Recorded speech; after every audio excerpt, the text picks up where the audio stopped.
नमस्कार दर्शक, आप देख रहे हैं जयगांव मिरर्स। प्रस्तुत है आज के मुख्य समाचार। Rapid headlines news. Malda medical college और अस्पताल के डॉक्टरों ने सर्वाइकल एपिड्यूरल एनेस्थीसिया के तहत टोटल थायराइड डेक्टोमी सर्जरी सफलतापूर्वक पूरी की। मालदा में यह पहली बार है और उत्तर बंगाल में भी यह पहली बार हो सकता है।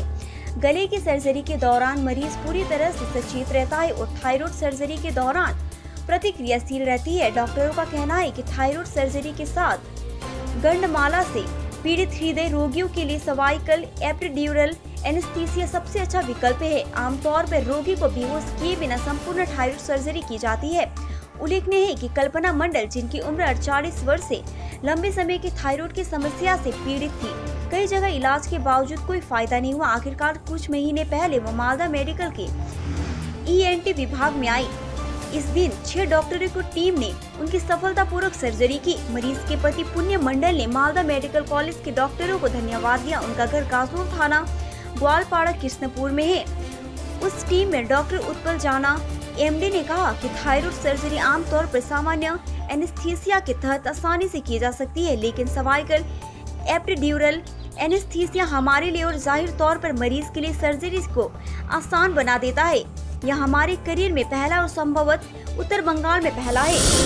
गठबंधन प्रत्याशी और सहयोगियों के हमले में घायल तृणमूल कार्यकर्ता। पंचायत चुनाव के मतदान से एक दिन पहले मालदा जिले के गाजोल पुलिस स्टेशन के दक्षिण अलीनगर के मध्य टोला इलाके में एक तृणमूल कार्यकर्ता का जानलेवा हमला किया गया।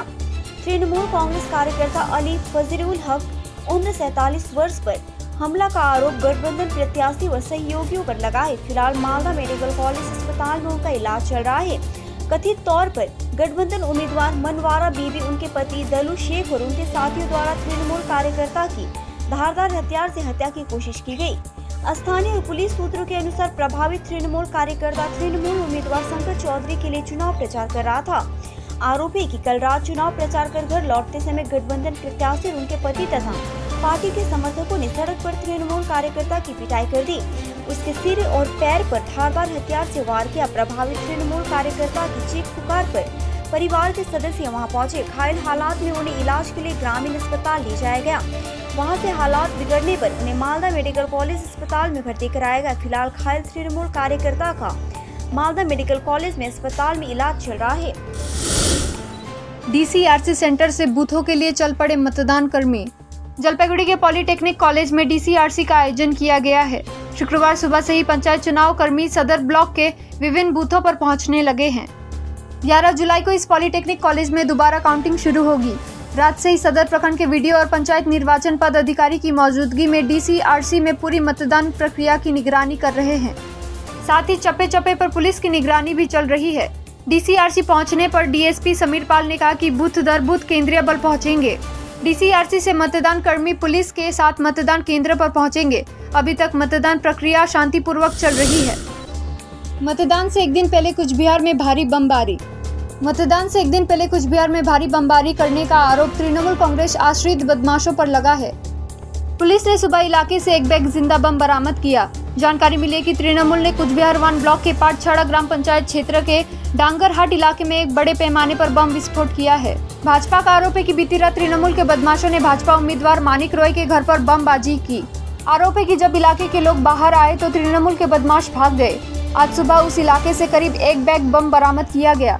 बाद में पुलिस ने घटनास्थल पर जाकर जिंदा बम बरामद किया। विश्व रक्तदाता दिवस के अवसर पर शहर में रंगारंग जुलूस आयोजित। जलपाईगुड़ी सरकारी मेडिकल कॉलेज एवं अस्पताल में गुरुवार को विश्व रक्तदाता दिवस के अवसर पर शहर में रंगारंग जुलूस निकाला गया। रक्तदान जीवन के इस नारे को ध्यान में रखते हुए MSVP कल्याण खान ने जलपाईगुड़ी मेडिकल कॉलेज और अस्पताल में रक्तदान किया और इस कार्यक्रम को सफल बनाया। इस्लामपुर हाई स्कूल में बना DCR, निकले मतदान कर्मी। उत्तर दिनाजपुर जिले के इस्लामपुर ब्लॉक अंतर्गत 246 बूथों के लिए इस्लामपुर हाई स्कूल में DCRC बनाया गया। जिले के विभिन्न क्षेत्रों से मतदान कर्मी यहां पहुंच रहे हैं। इस्लामपुर ब्लॉक में कुल 246 बूथ है। मतदान के लिए 1230 मतदान कर्मी नियुक्त किए गए हैं। मतदान केंद्र पर जाने की तैयारी शुरू हो चुकी है। कर्मचारियों के साथ दुर्व्यवहार के आरोप में न्यू जलपाईगुड़ी रेलवे अस्पताल के मुख्य चिकित्सा अधीक्षक के खिलाफ विरोध प्रदर्शन।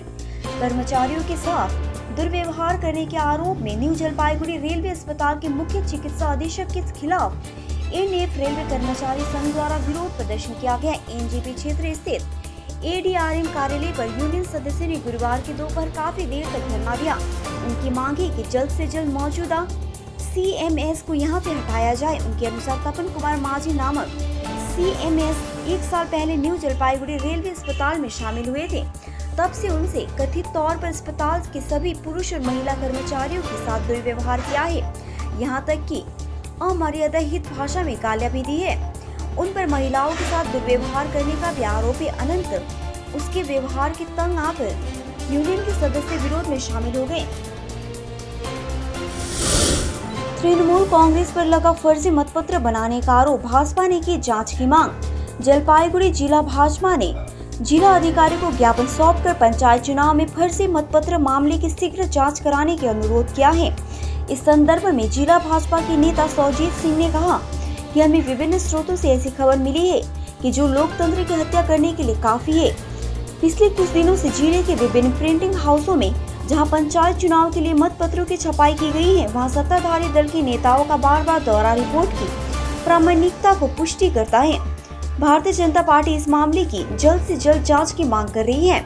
जलपाईगुड़ी जिला तृणमूल कांग्रेस SC/ST OBC के सेल के अध्यक्ष कृष्णा दास ने कहा कि भाजपा के पास शिकायत के अलावा कुछ नहीं है। वे बच्चों की तरह बात करते हैं, वे पूरी किताब नहीं पढ़ते हैं। वे कुछ स्थानों पर कुछ प्रश्न पढ़ते हैं, लेकिन अगर वे पूरी किताब पढ़ते तो वे असफल नहीं होते। कृष्णा दास ने कहा कि मतपत्र मुद्रित किया जा सकता है, नकली बनाया जा सकता है, ऐसा कभी नहीं होता।